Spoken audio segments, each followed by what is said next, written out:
أعوذ بالله من الشيطان الرجيم. بسم الله الرحمن الرحيم. الحمد لله رب العالمين. الصلاة والسلام على سيدنا محمد الرسول الأمين وعلى آله وأصحابه أجمعين. اللهم رب اشرح لنا صدورنا ويسر لنا أمورنا واحلل عقدة من ألسنتنا تفقهوا أقوالنا. اللهم إنا نعوذ بك من علم لا ينفع ومن قلب لا يخشع ومن نفس لا تشبع ومن دعوة لا يستجاب لها. قال الله تعالى في القرآن العظيم: أعوذ بالله من الشيطان الرجيم. يا أيها الذين آمنوا اتقوا الله حق تقاته ولا تموتن إلا وأنتم مسلمون. صدق الله العظيم. وقال النبي صلى الله عليه وسلم: من خرج في طلب العلم وهو في سبيل الله حتى يرجع، أو كما قال النبي صلى الله عليه وسلم. Yang saya muliakan Tuan Imam Masjid Al-Bukhari Hafizakallah, dan yang saya muliakan ahli jawatan kuasa, para asatidz wal ustadzat, a'azzakumullah jami'an, serta yang saya hormati tuan-tuan dan puan-puan, muslimin dan muslimat rahimakumullah ta'ala jami'an.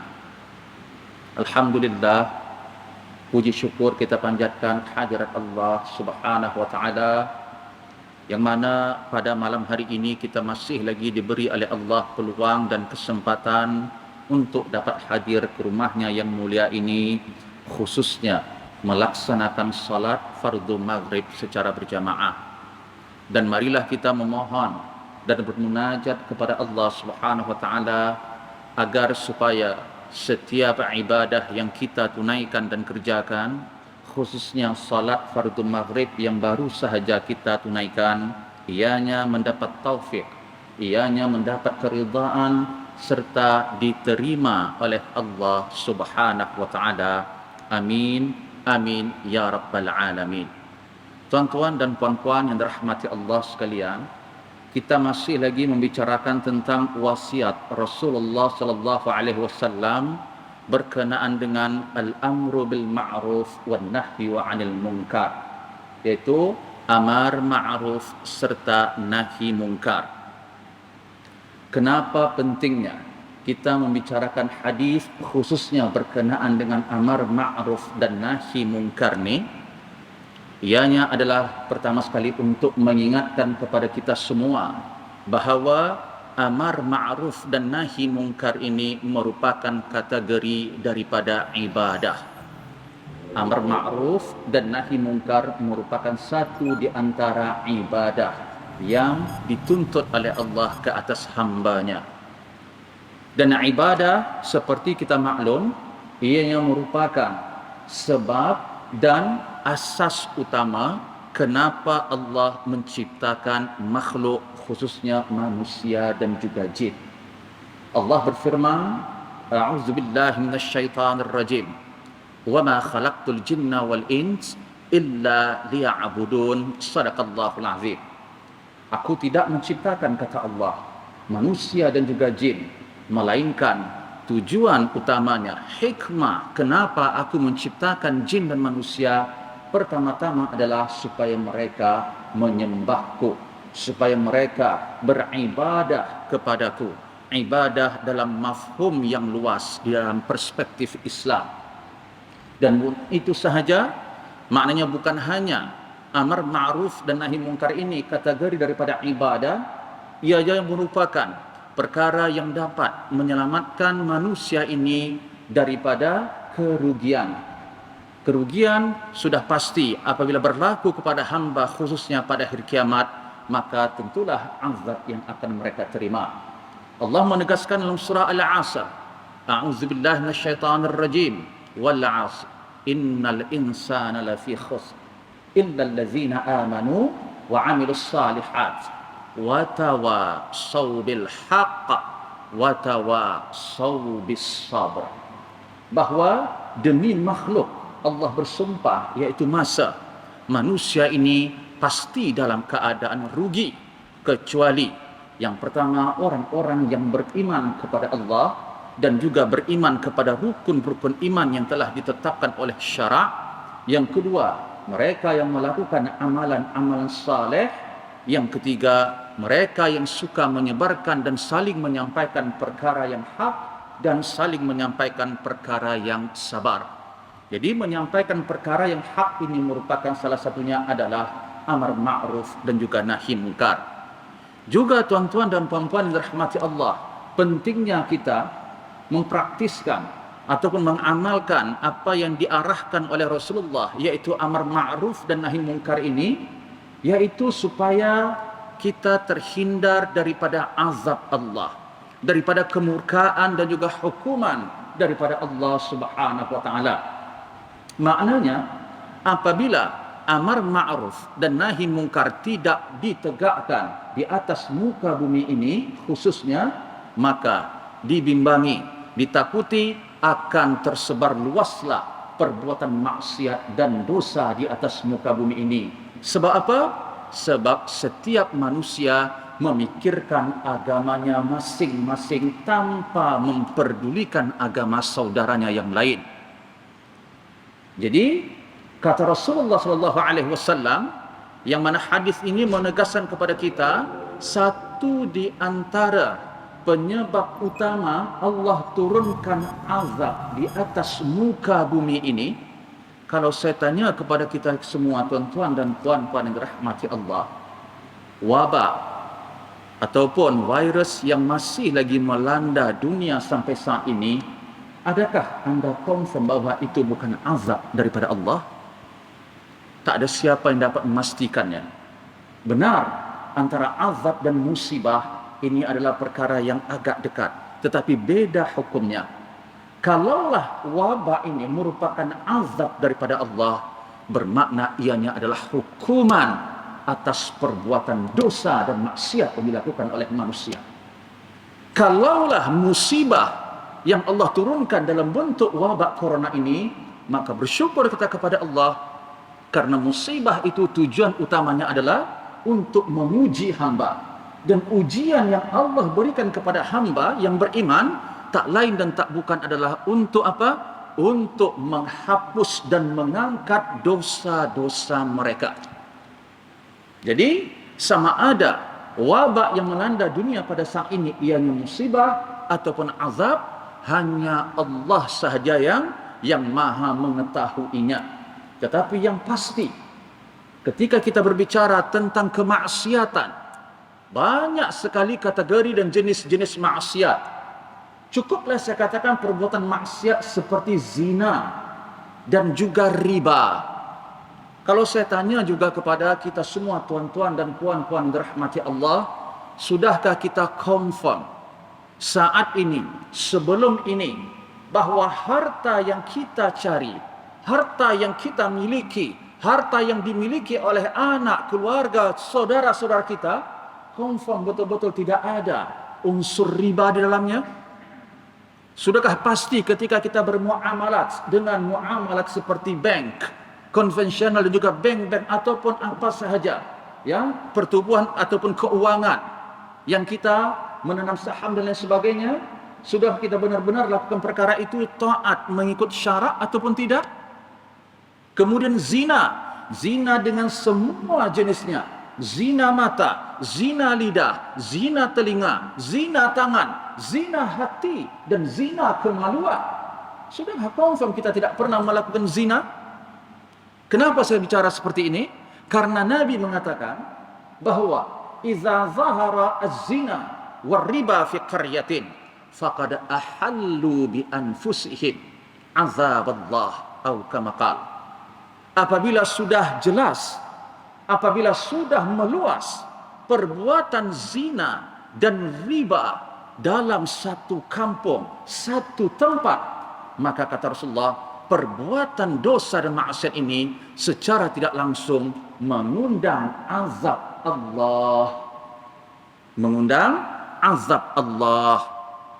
Dan kalau kita yang ada ilmu, yang ada iman dan mahu mengamalkan wasiat Nabi ini, maka beruntunglah amar ma'ruf dan nahi mungkar terlaksana. Tapi kalau kita biarkan sahaja, maka dibimbangi. Azab yang Allah turunkan disebabkan maksiat ini tadi pun akan menimpa orang-orang yang soleh dan juga orang-orang yang beriman.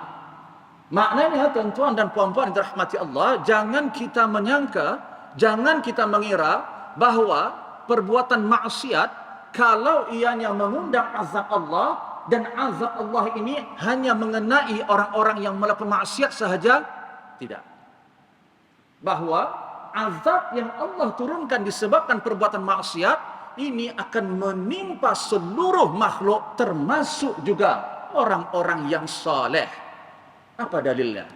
Rasulullah mengatakan dalam satu hadis yang sahih, "Innan nas idza ra'aw al-munkara falam yughayyiruh aw syaka an ya'ummahumullahu bi'aqabin minhu aw kama qala." Apabila satu kaum, apabila manusia mereka mendapati, mereka melihat satu kemungkaran, kemudian mereka tidak nak merubah kemungkaran tersebut, apakah itu dengan tangan, kuasa, lidah dan juga al-qalb, hati, maka kata Rasulullah dibimbangi perbuatan diam kita tadi ketika mendapati kemaksiatan dan kemungkaran yang telah tersebar luas akan mengundang azab Allah Subhanahu wa taala. Dan dalam hadis yang lain diceritakan, khusus hadis ini riwayat ihda az-zaujat an-nabi sallallahu alaihi wasallam, salah seorang istri Rasulullah yang suci, yaitu Zainab binti Jahsh radhiyallahu anha, yang meriwayatkan bahwa suatu ketika Rasulullah sallallahu alaihi wasallam terbangun, terjaga daripada tidurnya, muhmarran wajhu, dalam keadaan muka yang merah. Kemudian pada saat itu Rasulullah pun mengatakan, la ilaha illallah wailul lil arab min syarrin qad iqtaraba futiha al-yawm radmu ya'juj wa ma'juj. Apa kata Rasulullah ketika terbangun daripada tidur? Tiada Tuhan selain daripada Allah. Celakalah, buruk akan menimpa bangsa Arab. Bangsa Arab di sini bukan maksudnya menimpa untuk orang Arab sahaja, tapi kalimat Arab di sini maksudnya adalah mengandungi semua umat Islam. Karena kalimat Arab yang Rasulullah sebutkan dan gunakan dalam hadis ini merupakan isyarat bahwa akan berlaku fitnah dan ujian yang begitu besar yang akan melanda, yang akan menimpa umat Islam. Salah satu di antara fitnah yang besar yang berlaku kepada umat Islam selepas wafatnya Rasulullah sallallahu alaihi wasallam, yaitu maqtal Utsman bin Affan radhiyallahu anhu. Terbunuhnya atau dibunuhnya khalifah yang ketiga, yaitu Utsman bin Affan radhiyallahu anhu, merupakan fitnah yang besar berlaku kepada umat Islam. Dan bukan itu sahaja hikmahnya, Rasulullah menyebut kalimat Arab dalam hadis ini maksudnya untuk seluruh umat Islam. Kenapa Nabi gunakan Arab? Karena awal man dakhala fil Islam humal Arab. Orang yang mula-mula masuk dalam Islam itu adalah orang-orang Arab. Tetapi maksudnya kebinasaan, keburukan, fitnah dan ujian akan berlaku, akan menimpa umatku, umat Rasulullah yang muslim dan muslimah. Hudima atau futiha al-yawm radmu ya'juj wa ma'juj. Bahwa pada akhir zaman nanti akan berlaku satu di antara tanda-tanda al-alamat as-sa'ah al-kubra, khuruj Ya'juj wa Ma'juj, munculnya Ya'juj dan Ma'juj. Dan hari ini kata Rasulullah telah runtuh, telah musnah, telah dihancurkan radmu. Radmu maknanya asad, dinding penyekat yang menutup, yang mengurung siapa? Ya'juj dan Ma'juj, yang mana dinding ini dibina oleh siapa? Dibina oleh Dzulqarnain. Dzulqarnain rujuk dalam surah Al-Kahfi. yang kita baca setiap hari Jumat atau malam Jumat. Kemudian kata Rasulullah SAW, akan keluar nanti kalau sudah runtuh bangunan dan juga dindingnya yang dibina oleh Zulkarnain, dan menurut riwayat Zulkarnain ini merupakan malikun saleh, raja yang saleh. Maknanya ulama berbeza pendapat tentang darjat ataupun posisi Zulkarnain. Ada yang mengatakan ia adalah seorang nabi, ada pula yang mengatakan bahwa ia merupakan seorang raja yang soleh, yang sangat-sangat dekat kepada Allah subhanahu wa ta'ala. Kemudian apabila Rasulullah menyebutkan hadis tersebut, maka Zainab binti Jahash pun bertanya kepada Rasulullah SAW, "Ya Rasulullah, anahliku wa fina as-salihun?" Satu pertanyaanku ya Rasulullah, adakah kita, yaitu umat Islam yang beriman ini, ikut binasa disebabkan perbuatan maksiat yang dilakukan oleh manusia? Maknanya, adakah azab yang Allah turunkan kepada orang-orang yang maksiat pun akan mengenai orang-orang yang saleh? Adakah azab ini juga diturunkan oleh Allah sementara ramai lagi hamba-hamba Allah yang saleh ya Rasulullah? Apa kata Rasulullah? Na'am. Iza kasra al-khabath. Ya, azab tetap diturunkan oleh Allah Subhanahu wa taala meskipun ramai orang yang maksiat tadi dikelilingi oleh orang-orang yang saleh, orang-orang yang baik. Tapi salah satu puncanya turunnya azab ini kata Rasulullah apabila sudah banyak perbuatan keji, mungkar dan juga maksiat. Ini kata Rasulullah sallallahu alaihi wasallam. Sebab tu wasiat Nabi ini, hadis Nabi ini merupakan satu di antara perkara yang amat penting.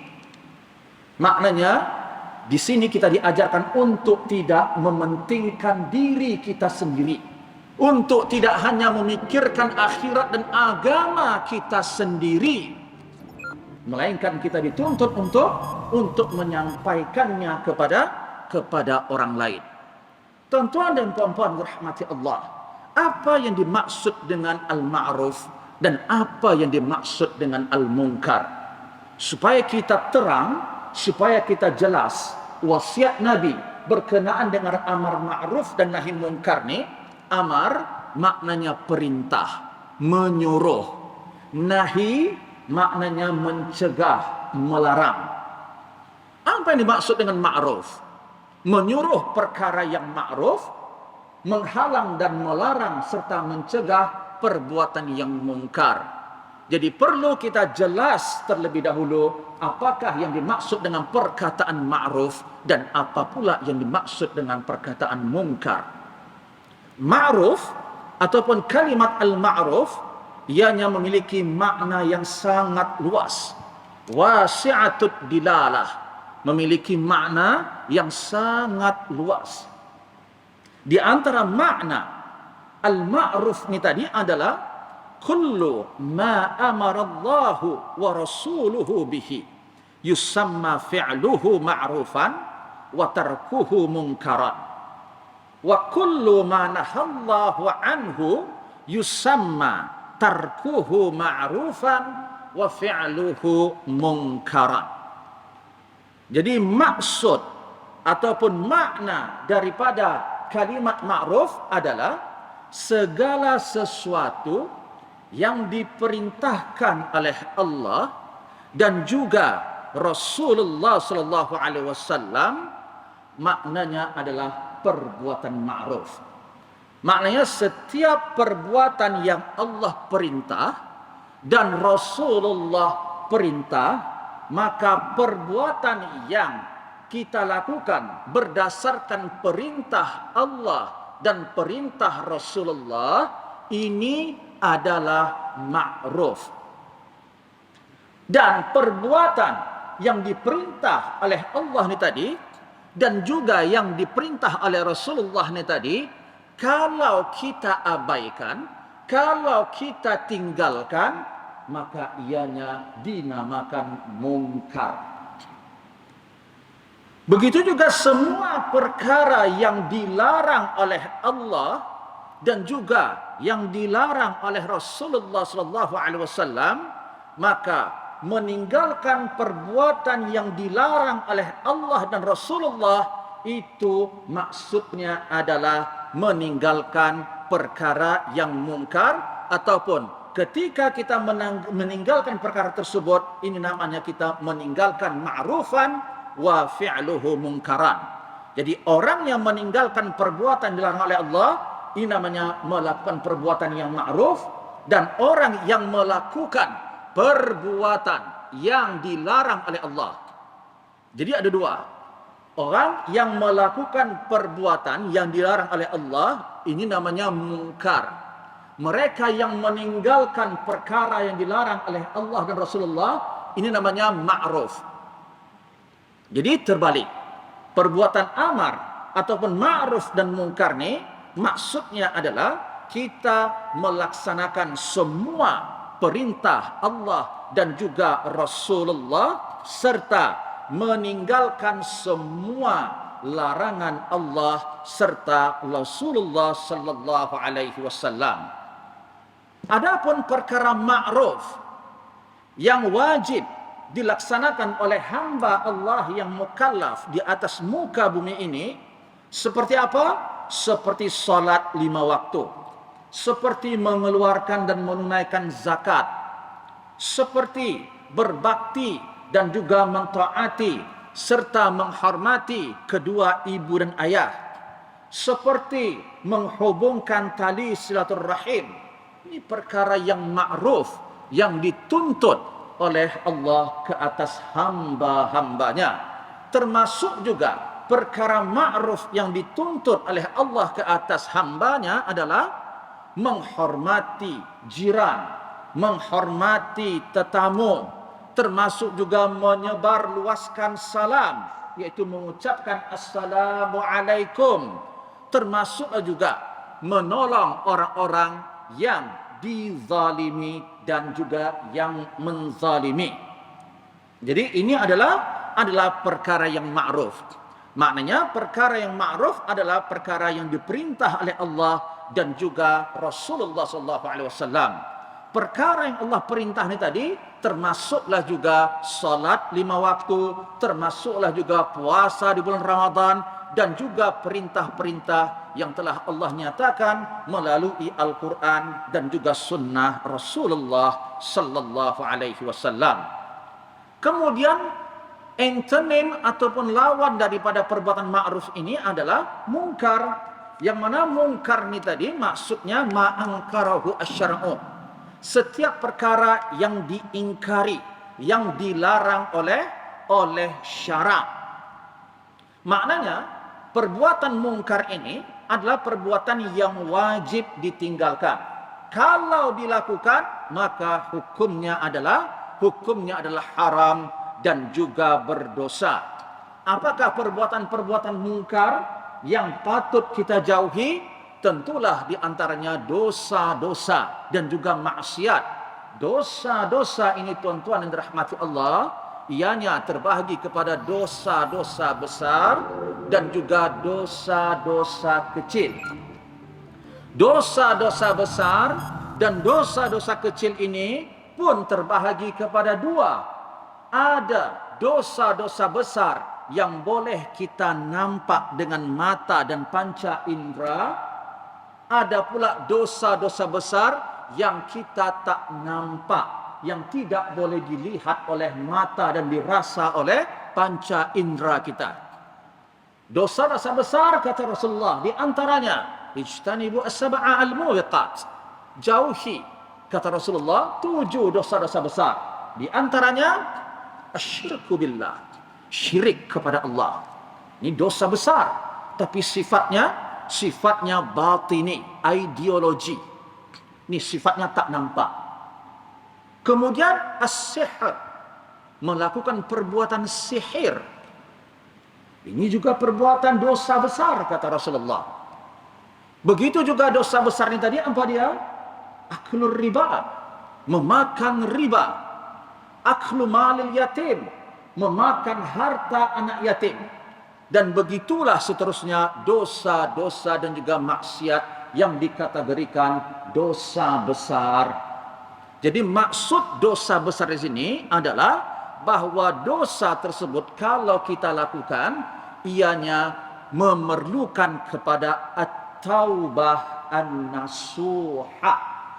Taubat yang nasuha. Jadi zikir ataupun tasbih yang kita baca 33 kali selepas solat, subhanallah, 33 kali Allahu Akbar, 33 kali alhamdulillah, dan disempurnakan 100 kali dengan la ilaha illallah wahdahu la syarikalah, lahul mulku wa lahul hamdu wa huwa ala kulli syai'in qadir. Kata Rasulullah sallallahu alaihi wasallam, kelebihannya apa? Ghufirat dzunubuhu wa in kana mithlu atau mithla zabadil bahri. Allah hapuskan dosa-dosa hamba itu walaupun dosa dia sebanyak buih di lautan.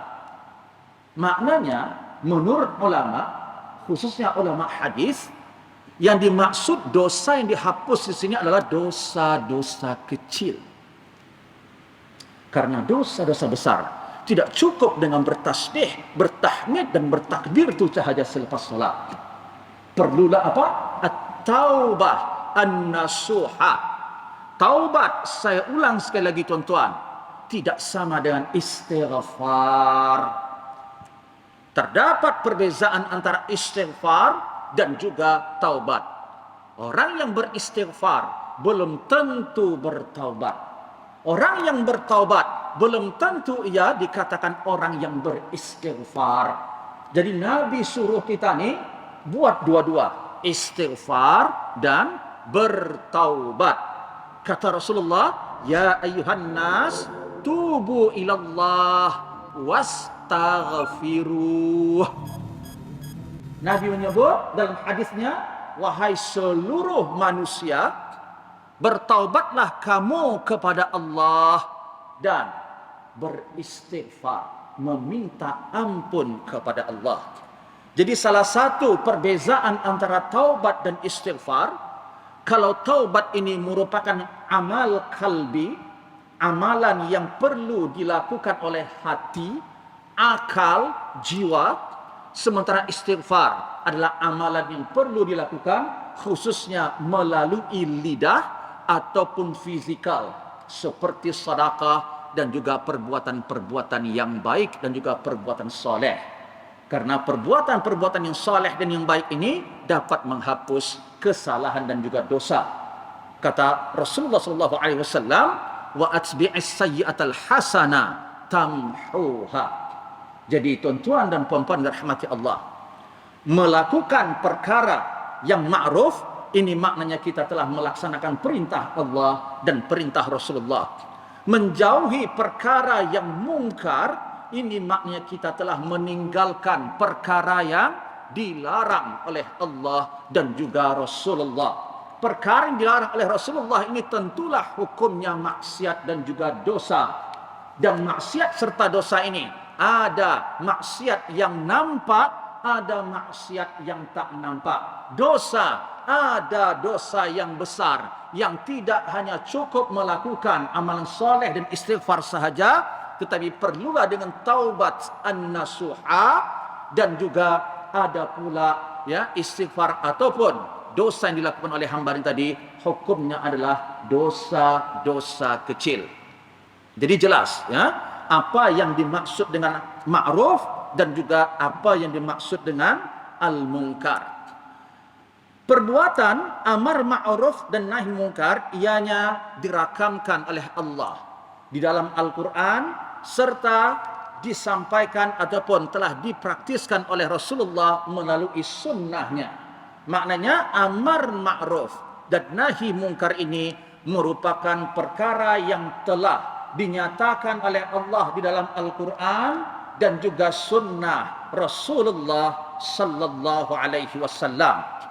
Firman Allah dalam surah At-Taubah ayat ke-71 yang menyatakan, a'udzubillahi minasyaitonir rajim, wal mu'minuna wal mu'minat ba'duhum awliya'u ba'd ya'muruna bil ma'rufi wa yanhauna 'anil munkar.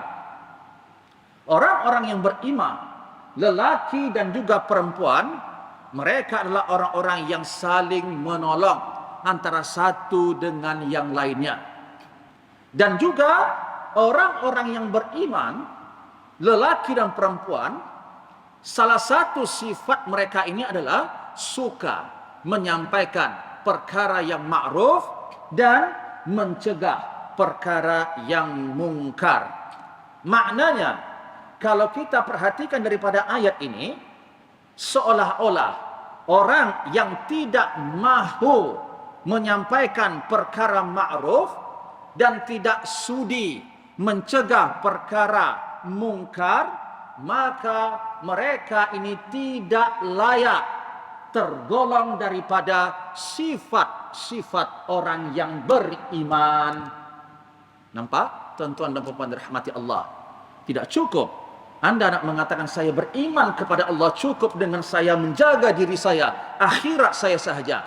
Tapi perlu juga kita menjaga dan menyampaikannya kepada sesama saudara kita yang lainnya, termasuk terutamanya juga kepada keluarga kita. Karena Allah mengatakan, qu anfusakum wa ahlikum nar wa quduhan nas wal hijarah.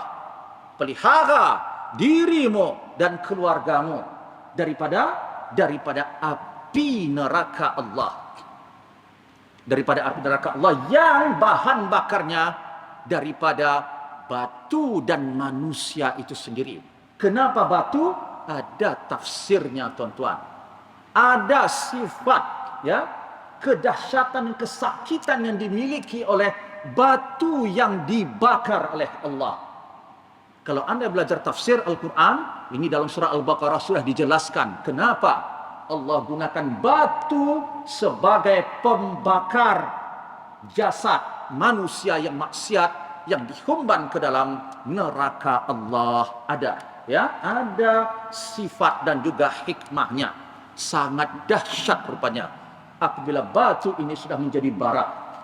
Jadi tuan-tuan yang dirahmati Allah, di antara sifat orang-orang yang beriman, lelaki ataupun perempuan, adalah bukan hanya mereka yang menunaikan salat dengan khusyuk sahaja, bukan hanya mereka yang mengamalkan dan memiliki sifat-sifat yang Allah sebutkan dalam surah Al-Mu'minun, yang ada lebih kurang 10 sifat orang-orang yang beriman, tetapi juga orang yang beriman adalah mereka yang suka menyampaikan amar ma'ruf dan nahi mungkar. Sekali lagi saya ulang, sekali lagi saya ingatkan kepada diri kita semua, tuan-tuan dirahmati Allah, jangan sampai kita terpedaya, jangan sampai kita terpengaruh dengan bisikan dan hasutan iblis, syaitan dan juga nafsu, yang mana ketika kita nak menyampaikan nasihat, nak menyampaikan perkara yang ma'ruf, serta menghalangi mereka daripada perbuatan mungkar, pada saat kita nak lakukan perkara tersebut, selalu muncul dalam diri dan fikiran kita menyibuk dalam hal ataupun hak orang lain. Betul tak, tuan-tuan? Maknanya kalau kita mengajak orang lain kepada yang baik, kadang-kadang muncul bisikan tu untuk menghalangi kita mengajak orang lain kepada kebaikan tadi. Kenapalah kamu nak sibuk halau orang? Itu kan kubur dia. Sibuk urus kubur dia sendiri, kubur kamu masing-masing. Bahkan kita kadang-kadang sendiri pun berfikir seperti itu. Jadi agama saya, agama kamu kepada agama kamu. Iya, memang Allah katakan surah Al-Kafirun, lakum dinukum waliyadin. Agamamu, agamaku. Ini bagi orang yang kafir dan juga orang yang Islam. Tapi tidak berlaku kepada sesama umat Islam. Maknanya ramai di antara umat Islam, tuan-tuan dan puan dirahmati Allah, yang masih lagi melakukan perbuatan mungkar, perbuatan maksiat, perbuatan keji, perbuatan zalim dan kerusakan. Jadi inilah kenapa Nabi berwasiat untuk supaya kita menyampaikan nasihat dan mencegah perbuatan mungkar tersebut. Tapi tentulah dalam bab ini ada uslubnya, ada tata cara dan juga adab-adabnya. Jadi saya ulang, Allah telah menegaskan perbuatan amar ma'ruf dan munkar ini adalah melalui firman Allah, melalui Al-Quranul Karim. Sebab tu kalau kita tidak faham isi kandungan Al-Quran, maka kita tidak tahu rupanya perbuatan amar ma'ruf dan nahi munkar ianya adalah perintah Allah. Dan orang yang tidak mahu menyampaikan perkara ma'ruf serta menghalangi orang lain daripada melakukan perbuatan mungkar, maka mereka tidak layak digolongkan kepada sifat orang-orang yang beriman.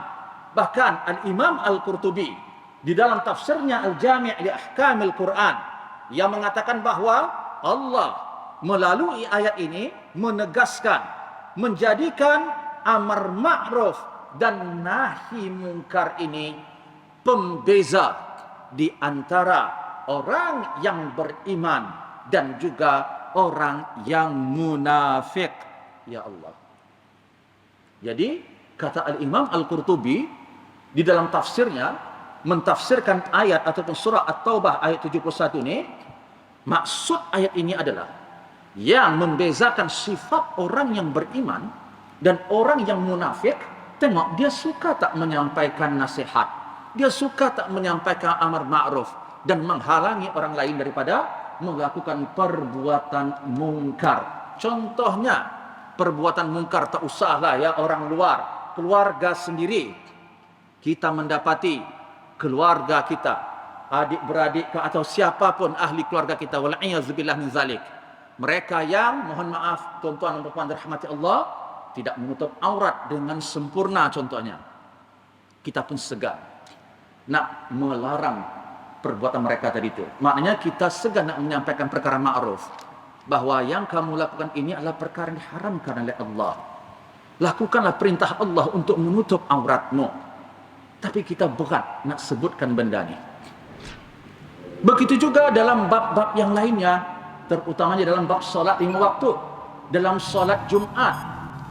Tuan-tuan, segan sungguh, takut betul kita nak sampaikan, nak suruh kepada anak kita lelaki yang mukallaf untuk menunaikan solat Jumaat.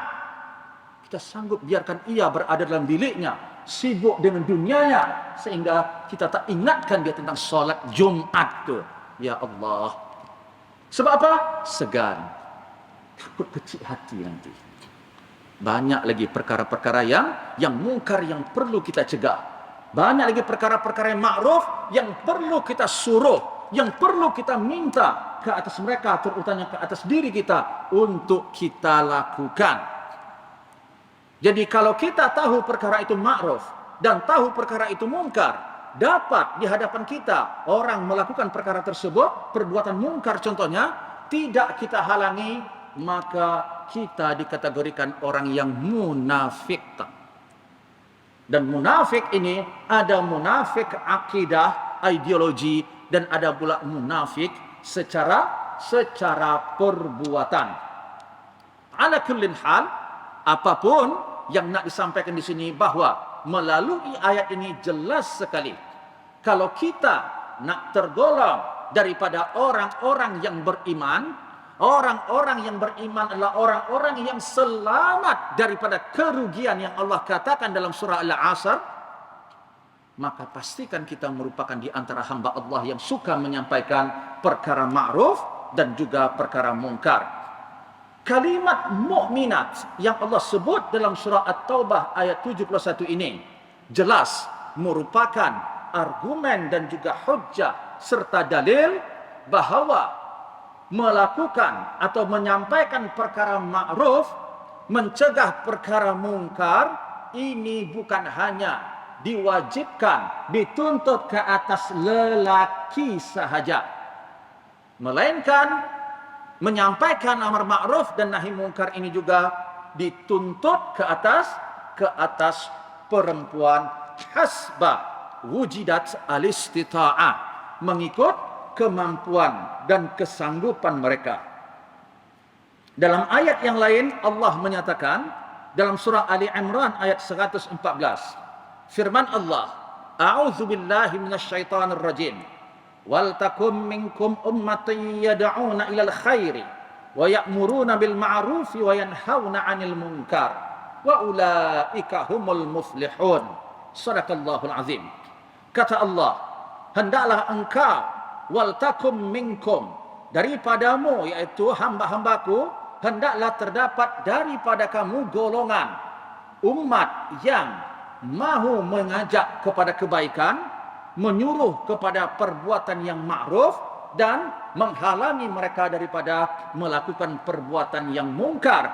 Dan sesungguhnya mereka itu adalah orang-orang yang berjaya. Jadi firman Allah yang Allah sebutkan dalam bentuk wal takun. Wal takun, ayat ini anda boleh rujuk dalam surah Ali Imran dalam Al-Quran, surah Ali Imran ayat 104. Allah sebut dalam ayatnya, dalam firman-Nya, wal takun. Wal takun ini maksudnya adalah amrun, perintah. Dan di dalam kaidah al-usuliyah, al-amru yaqtadi 'ala al-wujub, bahwa setiap perintah yang datangnya daripada Allah dan juga Rasulullah sallallahu alaihi wasallam, illam tujad qarinatun yasrifuha 'anil wujub ila ghairihi fa hukmuhu wajib. Apabila tidak ada qarina dan dalil yang lain menyatakan perkara itu bukan wajib, maka asal perintah yang Allah nyatakan dalam ayat perintah itu adalah hukumnya wajib. Jadi ayat ini menegaskan kepada kita bahwa perintah Allah berkenaan dengan amar ma'ruf nahi mungkar, menyeru orang lain untuk melakukan kebaikan, ini adalah wajib. Dari mana saya mengatakan perkara itu wajib? Daripada sirah, bentuk ayat yang Allah gunakan di dalam firman-Nya tadi, yaitu wal takun.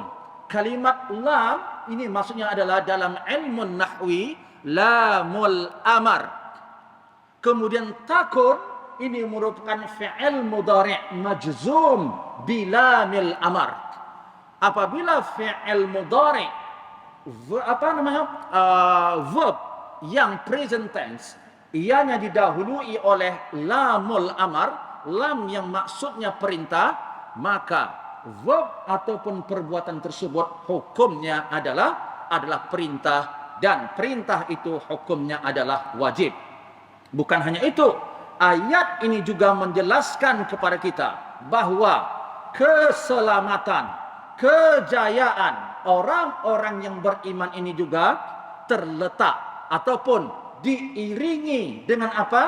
Dengan perbuatan amar ma'ruf dan nahi mungkar.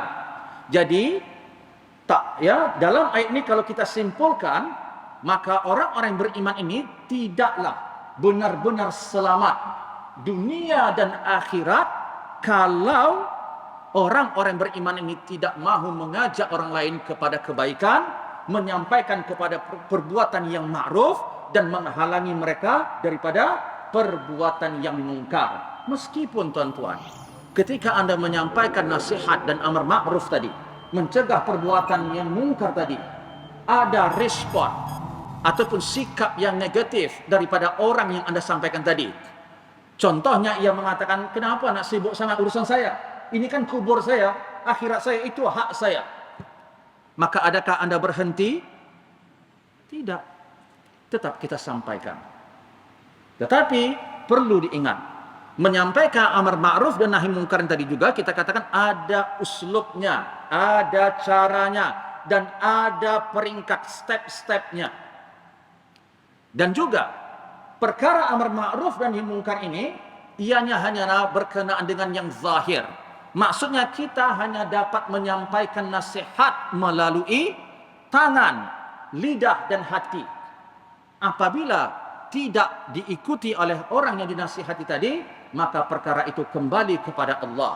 Karena ini berkenaan dengan taufik dan juga ilham. Dan taufik serta hidayah ini mutlak milik Allah. Jangan sampai kita terlepas batasnya. Maknanya kita melewati sempadan. Ada batasnya. Batas kita nih dituntut untuk menyampaikan amar ma'ruf dan nahi mungkar sekedar menyampaikan dan mencegah perbuatan mungkar itu, tidak memaksakan, tidak menjadi jaminan.